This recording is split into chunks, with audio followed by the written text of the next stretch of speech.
Assalamualaikum warahmatullahi wabarakatuh. Saya Rahtu Tri Rahmadani dengan NIM 2315040027 dari kelas 5 PIA.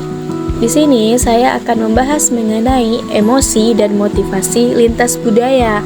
Video ini dibuat untuk memenuhi tugas pengganti ujian mata kuliah Psikologi Lintas Budaya.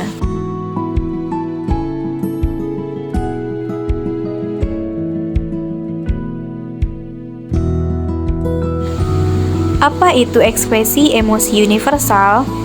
Jadi, ekspresi emosi universal ini adalah ekspresi wajah yang dianggap sama dan dapat dikenali oleh semua manusia di berbagai budaya, meskipun berbeda latar belakang, bahasa, adat, atau lingkungan. Nah, ekspresi emosi universal ini merupakan pola ekspresi emosi yang alami, bawaan, dan sama di seluruh dunia dan tidak bergantung pada budaya. Nah, berdasarkan penelitian Paul Ekman, secara umum itu terdapat 6 emosi universal.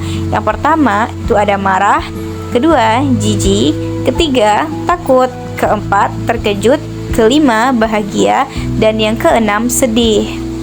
Selanjutnya itu ada ekspresi emosi kultural. Nah, apa ekspresi emosi kultural?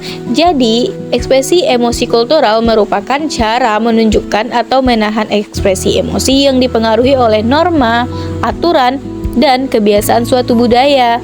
Nah, pengaruh budaya dalam mengalami dan mengekspresikan emosi telah diketahui secara luas, di mana budaya mengajarkan pada individu untuk mengenali emosi apa yang tepat, bagaimana mengkomunikasikan dan mengontrol emosi dalam berbagai situasi. Jadi, apa sih contoh ekspresi emosi universal versus kultural? Jadi, yang pertama itu ada contoh emosi universal. Contohnya, ketika seseorang bahagia, wajahnya itu akan tersenyum lebar dengan pipi terangkat dan mata yang sedikit menyipit. Nah, hal ini menggambarkan ekspresi kebahagiaan yang dikenali di seluruh dunia. Yang kedua, emosi kultural. Contohnya, ketika saat bertemu dengan orang yang lebih tua, seseorang dari budaya Minang biasanya akan menundukkan kepala dan menghindari kontak mata langsung sebagai tanda penghormatan meskipun sebenarnya merasa santai atau bahkan senang. Nah, ekspresi ini mencerminkan norma sosial di budaya Minang tentang rasa hormat yang ditunjukkan lewat sikap tubuh dan ekspresi yang terkendali. Materi selanjutnya itu ada motivasi individualistik versus kolektivistik. Nah, yang pertama itu ada motivasi individualistik.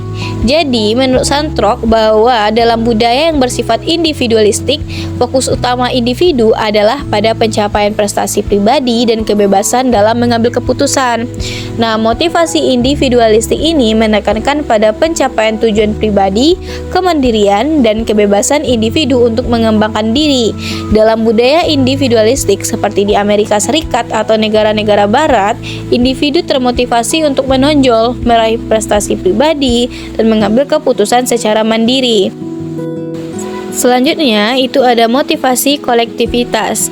Nah, menurut Santrok, motivasi kolektivitas ini berfokus pada rasa saling memiliki dan keterikatan dengan kelompok, sehingga tujuan individu seringkali disesuaikan dengan kebutuhan dan harapan kelompok. Nah, motivasi kolektivitas ini menekankan pada kepentingan kelompok, harmoni sosial, dan tanggung jawab bersama. Dalam budaya kolektivistik seperti di Indonesia, Jepang, atau Cina, individu itu termotivasi untuk menjaga hubungan sosial, memenuhi harapan kelompok, dan bekerja sama demi kebaikan bersama. Selanjutnya, apa sih contoh dari motivasi individualistik versus kolektivitas ini?